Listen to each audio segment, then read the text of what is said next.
आज इंदरगढ़ तहसील में समस्त अधिवक्ता गण की आम मीटिंग आयोजित की गई, जिसमें अधिवक्ता संघ के अध्यक्ष महोदय अटल बिहारी शर्मा को मोबाइल पर मीटिंग में उपस्थिति हेतु निवेदन किया गया। अध्यक्ष महोदय उपस्थित हुए एवं राजस्व प्रकरण में वकालतनामा न लगाए जाने से राजस्व प्रकरण में न्याय नहीं होकर भ्रष्टाचार की भेंट चढ़ जाते हैं, जिससे वो अपीलीय प्रक्रिया में फंस जाते हैं और आम जनता दर दर भटकती रहती है एवं कई महीनों पूर्व कलेक्टर महोदय, एसडीओ महोदय एवं प्रभारी मंत्री महोदय को लगभग 30 फाइलें गुम हो जाने की व्यक्तिगत सूचना दी गई थी, किंतु आज तक प्रकरण नहीं मिले एवं प्रशासन के द्वारा किसी भी प्रकार की कोई कार्रवाई नहीं की गई। प्रशासन पूरी तरह उदासीन है एवं पक्षकार दर दर भटक रहे हैं। अध्यक्ष महोदय के द्वारा एसडीओ महोदय सेवढ़ा को भी अवगत कराया गया है कि प्रत्येक शुक्रवार इंदरगढ़ में सुनवाई करें, जिससे आम जनता परेशान न हो और सेवढ़ा तक न भागना पड़े। इसी के साथ सारे प्रस्ताव सर्वसम्मति से पास हुए। अधिवक्ता संघ के अध्यक्ष के अलावा सभी अधिवक्ता उपस्थित रहे एवं अपनी समस्याओं के निराकरण हेतु बात रखी गई। तो आज मैं यहाँ इंदरगढ़ में हमारे जो साथी अधिवक्ता संघ के अध्यक्ष अटल शर्मा जी हैं एडवोकेट, मैं इनके समक्ष हूँ और मैं आपको इस चैनल के माध्यम से बताना चाहता हूँ एवं इनसे बात करके जानना भी चाहूँगा कि हमारे अध्यक्ष महोदय यहाँ किस लिए तहसील में आए हुए थे, लेकिन तहसीलदार से मुलाकात नहीं हुई। तो वकील साहब, मैं जानना चाहूँगा क्या कारण था आज आप सिमड़ा से चल कर के तहसील इंदरगढ़ में आए, क्या कहना चाहते हैं? देखो, कोई बेवजह तो आता नहीं है। कई दिनों से हमारे साथी अधिवक्ताओं की हम पे शिकायत दी जा रही है कि आप आ नहीं रहे हो, यहाँ पे बहुत ज़्यादा परेशानी है। यहाँ गैर जो समझ वाले लोग हैं, जो बिना अधिवक्ता वाले और जो वकील अपने आप को वकीलों का ठप्पा लगा करके अदालतों में, तहसील अदालतों में जा रहे हैं और अपना काम करवा रहे हैं, जिससे निश्चित तौर पे हम लोगों को बड़ी पीड़ा हो रही है और पक्षकारों का नुकसान हो रहा है। देखो, हमें चाहते हैं कि यदि गरीब पक्षकार है तो उस गरीब पक्षकार की भी सुनवाई होना चाहिए, और यदि गरीब पक्षकार वहाँ तक नहीं पहुँच पा रहा है तो वो 2-4 महीने 6 महीने फिर के अपने घर पहुँच जाता है और उसका काम हो नहीं पाता है। तो हमें लगता है कि ये निश्चित तौर पर जो बाबा साहब का जो सपना था उसके खिलाफ हम लोग जा रहे हैं। तो उसी हम ये सोच कर यहाँ आए थे कि तहसीलदार महोदय को इस वास्ते अवगत करा। और मैं यहाँ पे आपको रोकूंगा, जैसे आपने कहा कि बाबा साहब का सपना था, सपना और संविधान दो चीज़ें अलग मान रहे थोड़ी सी मैं अपने तौर पे कि सपना वो अलग है, संविधान तो वर्तमान में है, तो वर्तमान में संविधान को कहीं ना कहीं नज़रअंदाज किया जा रहा है। नहीं, अब संविधान का तो हमें लगता है कि थोड़ा परिभाषा भी चेंज करती है वर्तमान में। संविधान के हिसाब से तो हमें लगता है कि बहुत कम काम हो पा रहे हैं, लेकिन हम जो उम्मीद करते हैं ये है कि सपना तो मतलब बात की बात है, सपना तो एक सपना ही रह गया। नहीं, संविधान में भी है कि न्याय सबके लिए, गरीब अमीर दुखी शोषित इनके लिए भी न्याय है, लेकिन जो गरीब और शोषित और जो ऐसा वर्ग है जो सभ्यता से काफ़ी दूर है, वो न्याय के लिए भटक रहा है और कोई सुविधा सावधान नहीं है। हमें लगता है कि थोड़ा सरकार को उस पर अमल करना चाहिए और उसको भी न्याय मिले, वो भी न्याय पाने का हकदार है। और जब तक हम अधिवक्ताओं को एकाग्र होकर या यूनिटी के साथ या सरकार से सामंजस्य नहीं मिला पाएंगे, तब तक उसको हम न्याय नहीं दिला पाएंगे, ना ही उसको न्याय मिल सकेगा। दूसरा ये है कि ये जो इंदरगढ़ तहसील में मेरी जानकारी में जैसे जो मामला आ रहा है कि यहाँ इंदरगढ़ तहसील में जिम्मेदार लोगों के द्वारा जैसे कोई फाइलें चोरी हो रही हैं, 30-30, 40-40 फाइलें जो हैं कि पता नहीं चल रहा है कि वो कहाँ चली जा रही है, इस विषय पर आप कहते हैं? उसके बारे में हम माननीय एसडीएम महोदय, कलेक्टर महोदय और प्रभारी मंत्री महोदय को हम अवगत करा चुके हैं, लेकिन हमें लगता है कि इस पर अभी तक कोई गौर नहीं फरमाई गई और ये बड़ा गंभीर मुद्दा है।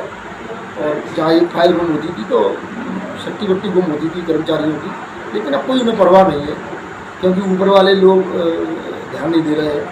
इसमें हो सकता है उनका भी तो, और वो हित साधने के लिए तो फाइलें गुम हो रही हैं, पक्षकार परेशान है।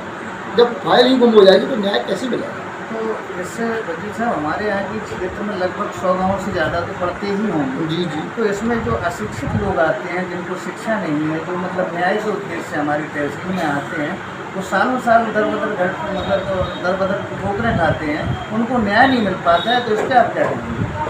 देखो, जो अशिक्षित लोग हैं तो मैं उनको भी एक सीधा संदेश देना चाहता हूँ कि वो अधिवक्ताओं के पास आए और अधिवक्ता को अपनी सारी समस्या बताएं।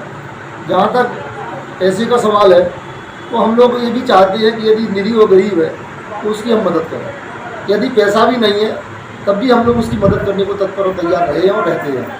तो निश्चित तौर पर हम आपके माध्यम से संदेश देना चाहते हैं कि निश्चित तौर पर वो मतलब जागरूक होकर अधिवक्ताओं के संपर्क में गए और अपनी कार्रवाई करें। नहीं सर, ये तो आप ठीक है, आपने पहले मतलब कार्रवाई के लिए आवेदन दिया, उस पर आवेदन पर कार्रवाई आज दिनांक तक नहीं की गई और वर्तमान में वही हालात आज भी देखने को हमें भी मिल रहे हैं, आम पब्लिक को भी मिल रहे हैं, आपको भी देखने को मिल रहे हैं।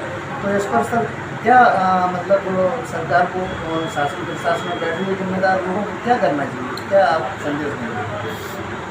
मेरा एक सीधा सा निवेदन है कि जो फाइलें गुम हो रही हैं उनकी गहनता से जांच करवाई जाए और फाइलें उनको मिलना चाहिए और ये इतनी दिन तक फाइलें कहाँ पर गुम रही है संबंधित के खिलाफ ठोस कार्रवाई की जाए और जब एक के खिलाफ कार्रवाई होगी तो 100 लोग सतर्क होंगे, पक्षकार को न्याय मिलेगा। ये भी सच बात है कि सतर्क होंगे, सबसे बड़ी एक के ऊपर कार्रवाई जब होगी तो और लोग भी सतर्क होंगे। लेकिन यहाँ पर कुछ दलाल तबके के लोग हमारी तहसील में सक्रिय हैं, इस पर आप क्या कहेंगे? नहीं, आज हम इसीलिए आए थे और हमने व्यक्तिगत तौर पर रुचि लेकर ये चाहा कि दलालों से तहसील का जो जमघट है वो छूट जाए और दलाल जब निष्क्रिय होंगे तो निश्चित तौर पर पक्षकारों को न्याय मिलेगा। और जब तक दलाल सक्रिय होंगे और दलालों की एंट्री हमें लगता है कि तहसील में रोक होना चाहिए और इस पर तहसीलदार महोदय को इससे आज ये सब जो हमने निकाला है, जैसे कि सूत्रों के हवाले से हम तक भी जानकारी आई है कि यहाँ पर दलाल सक्रिय है, तो क्या आपको जानकारी है नहीं? अब मतलब ये मान के चलो आप, जैसे किसी प्रकरण में अधिवक्ता का वकालतनामा नहीं लग रहा है और काम हो रहे हैं तो निश्चित तौर पर ऐसी स्थिति बनती है कि कहीं ना कहीं दिक्कत तो है। भाई अधिवक्ता से परेशानी है, अगर अधिवक्ता आ जाता है तो निश्चित तौर पर जो दलाल व्यवस्था है वो ख़त्म होती है या कम होती है। तो वो जब हम लोगों को आज हमें यहाँ तक आना पड़ा कि नहीं अधिवक्ता की जो कल्याण निधि का टिकट और वकालत बगैर वकालतनामा के आप न लगाएं, तो सहमति बनी है। कुछ लोगों से मुलाकात और बात हुई है स्टाफ से, उन्होंने कहा कि नहीं हम इस निश्चित तौर पर हम अधिकारी को बताएंगे। अच्छा, कोई सहमति बनी है, इसको कोई प्रस्ताव पास हुआ है?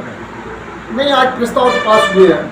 हाँ, आज प्रस्ताव पास अधिवक्ता संघ इंदरगढ़ में प्रस्ताव पास हुए हैं और निश्चित तौर पर ये भी हुआ है कि गुरुवार को माननीय SDM महोदय यहाँ पे बैठते थे, जिससे पक्षकार से बड़ा तक परेशान नहीं होते थे।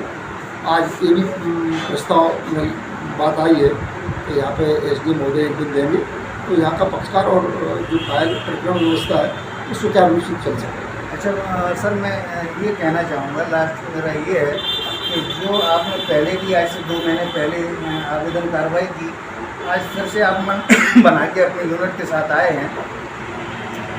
आने वाले दिनों में अगर कहीं यहाँ बदलाव नहीं होता है तहसील के अंदर, तो क्या आप इसी तरीके से सक्रिय होकर आवाज़ को नहीं है कि हम बताएं आपको कि अधिवक्ता की कलम में बहुत ताकत है।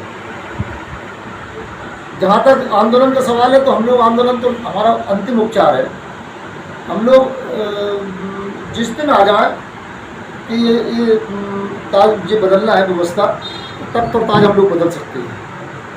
है क्या, जहाँ पर व्यवस्थाएं कुरीतियों से भरी जाए वहाँ पे हम लोग कुरीतियों को समाप्त करने में सक्षम हैं। लेकिन हम लोग ये चाहते हैं कि ऐसी कोई प्रशासनिक कार्रवाई में हम बाधा न बने कि उनका जो प्रशासनिक ढंग है या तरीका है उसमें हम लोग खलल डालें। उनका अपना रवैया, उनका अपना कार्यक्रम की रूपरेखा है, वो किस हिसाब से कर रहे हैं। लेकिन हमें लगता है कि इसमें उनको निश्चित तौर पर बहुत जल्दबाजी में निर्णय करके और इन व्यवस्थाओं करना पड़ेगा, सुचारू रूप से चालू करना पड़ेगा। वकील साहब ने स्पष्ट तौर पे एक चेतावनी भी दी है, आप देख सकते हैं इस चैनल के माध्यम से, कि हमें कोई आंदोलन करने की ज़रूरत नहीं है। अधिवक्ता एक वो कलम है कि जो उस कलम की धार मानो या ताकत मानो तो उसके आगे मतलब हमें आंदोलन करने की कोई नहीं जरूरत नहीं, नहीं आंदोलन की पड़ेगी। आवश्यकता और नहीं है। हमें मतलब जो हमारी मांग है, जो हमारी समस्या है, जिससे हम पीड़ित हैं, वो हम अपना तक तो ताज पलटने जैसी नहीं, कहानी बिल्कुल, बिल्कुल। हो जाएगी। ये इसलिए हमारी लंबी बात हुई है। थैंक यू, धन्यवाद। धन्यवाद।